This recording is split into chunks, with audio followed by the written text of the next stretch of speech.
The Foreign Secretary, William Hague, is travelling to Geneva to join the international talks on Iran's nuclear programme.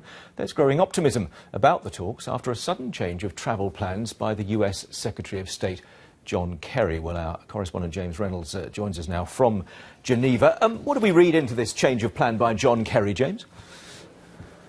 That something's going on, that they might be close to agreeing an initial, limited first step with Iran, not an end to a decade of conflict about its nuclear program, but the fact that they're talking, the fact that the foreign ministers believe they can't leave it to their deputies shows, I think, the discussions are getting right into detail. Iran's foreign minister, its chief nuclear negotiator, last night said that he thought the two sides could draft an agreement by the end of the day today. The foreign ministers, including William Hague, clearly think it's important enough for them to come here in person.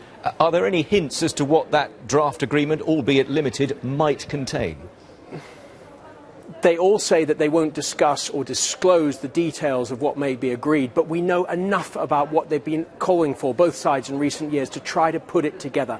Essentially, the world powers want Iran to agree to limit the scope of its nuclear program, to restrict the amount of uranium that it enriches, and not to move forward, not to put in new centrifuges. And on the other hand, Iran wants the world powers in the West to lift sanctions. So essentially, those are the two key demands from either side. It may be that if we see a limited first step agreement, those demands will be there.